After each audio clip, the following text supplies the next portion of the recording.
So Moshe and I decided to up the ante a little bit, and we started our own group called Zohar Tzenu. This is our land. And we introduced the concept of non-violent civil disobedience here in Israel. After all, in America, the father of non-violent civil disobedience, Martin Luther King, big hero, right? Not a criminal, big hero, because he did it in the name of democracy. He did it to improve the way the blacks were treated, and it worked, So we were fighting, we were yelling, and people were getting arrested. I'm not going to show you the newspaper clippings all over the place. Moshe and I were arrested. We were put on trial for 1.5 years. We were found guilty in many of the charges. And Baruch Hashem, standing before you as a convicted felon. So when I was ready for Knesset, somebody said to me, "What's your qualifications?" I said, "I'm a convicted felon." Isn't that a requirement? I said, "No, that's after you get elected, not before you get elected." Anyway, they never taught me that in school. So, to jail, lost the job, the whole thing. Okay. Anyway, as we were moving along this process, we realized that, something, Zohar Tzenu had a big problem. It was a great protest movement, and we were getting arrested, and all the action and the newspaper coverage, but at the bottom line is, at the end of the day, as they asked, what were we doing? All we were doing is screaming, no. We were screaming, this is no good, and he's no good, and she's no good, and this plan is no good, and Arafat's no good, and Rabin's no good, and Paris is no good. Everybody's no good. When in reality, you can't do that all day long. You have to offer an alternative. I remember when Shimon Peres was prime minister, a short time after the Rabin assassination.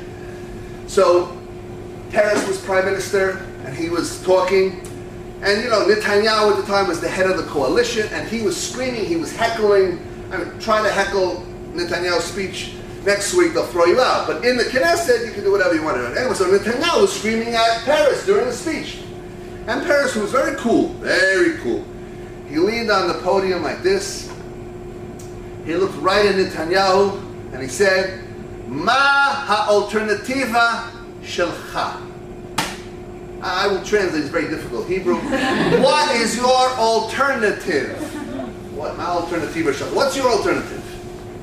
And Netanyahu, who was a master orator, the guy could speak like nobody else, he had nothing to say. He was quiet. Because lo hayalo alternativa. He had no alternative. And that's why he is proceeding on the same path.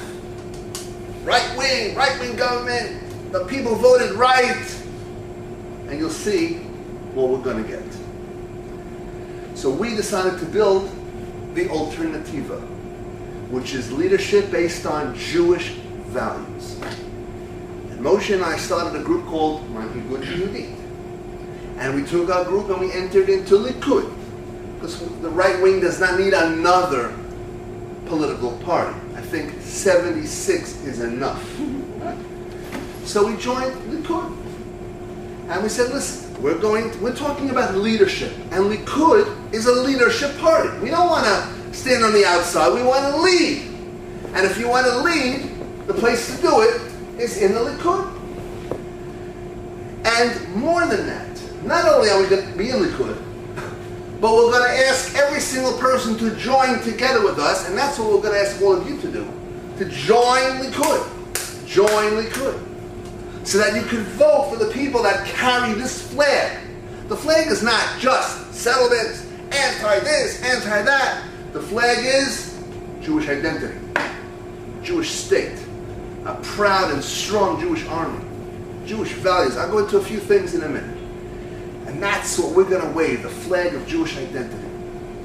Now Moshe ran for the head of Likud in 2002 against Netanyahu and against Sharon. And he received 3% of the vote. Okay, we were very happy with that, because it was the first time in the history of Israel where a guy wearing a yarmulke, not embarrassed at all about using God's name, he was on the ballot. Okay, got 3% of the vote. Then in 2005, he ran again against Netanyahu, Silvan Shalom, Shaul Mofaz, Limor Livnat, all these ministers. He came in third place, and he received 12% of the vote. You want to see what his poster looked like? Yeah, I'll show you a clipping I have of it. Because this is important. Because as I said to you, we shouldn't be embarrassed of who we are. Okay, here it is. Feiglin ki yesh lo Elokim. Feiglin because he has a God. Right? What do you? I mean, now in Hebrew, just explain. There's a double meaning to that. On one hand, yesh lo Elokim, he has a God. He's not, he follows the Kadosh Baruch Hu. But also, as you know, in slang, when a guy is like this, ain't no Elohim. Yeah, he's a big zero. Like scream that in the soccer games. What do you want from the referee? Ain't no Elohim. But Feiglin ki yesh lo Elokim. And with this slogan, 12% of the vote, came in third place, defeated 4 ministers in the government. Okay. Then in 2007, he ran again against Netanyahu, again in Likud, and he received 24% of the vote. Now, moving up, not only is he running for head of the party, this time we also ran for some Knesset slots. I ran for the immigrant slot. Moshe ran for also a slot, and if you know, this happened a few months ago, if you're following the news, Moshe won spot number 20. Netanyahu was all upset about that because he realized this is a mapecha, this is a revolution, and he pulled all these tricks, and he moved Feiglin to number 36, which was a non-realistic spot, and today we're personally not inside the Knesset, however having a tremendous amount of influence on people that are inside. But the point here is this. We are working towards one thing. Leading this nation. I no longer accept someone who does not follow and connect it to HaKadosh Baruch Hu as the leader of this nation. And just like the kibbutz guys many years ago, when they were 3% of the population, they said, I'm the Baal Habayit. Today, we could say, we are the Baal Habayit. Who fights today in all the Kravi units? We do. Guys in this room fight in the Kravi units. Who's leading in the Chinuch world? We're in the Chinuch world. Who's leading in the settlement world? We are. So we're leading in settlement, we're leading in Chinuch, we're leading in the army, and when it comes to leading the country, we're in 99th place. We're not even on the map. We're wearing orange bracelets and we're waving orange flags. And Shimon Peres is running the country. Time to switch. Give Shimon Peres. Actually, we can make him gold-plated. All the years in the Knesset, a gold-plated ribbon, gold-plated band, and we are going to start running the country. Now, what type of country are we going to set up? Education.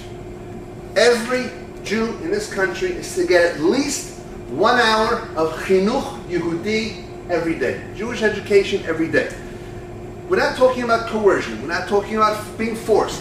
We're not talking about twisting any arms, signing any contracts.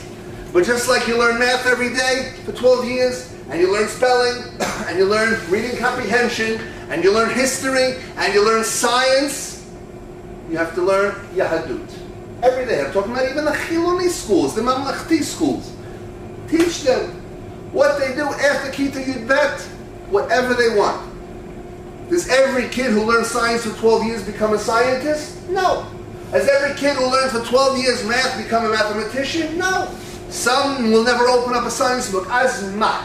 So did you fail in science? No. You taught them the basics. You taught them chemistry, biology, a little physics, a little this, a little that. What they do with it, they'll do with it. You taught them a little algebra, a little geometry. All right. So they know some math. If they want to pursue it, they'll pursue it. And if not, nish. 12 years, teach them who they are, Jewish education, with a smile, teach them every day. Employment. Do you know that right now, according to Bituach Leumi, there's 1.6 million Jews in Israel living below the Kav Ha'oni, living below the poverty line. How can that be?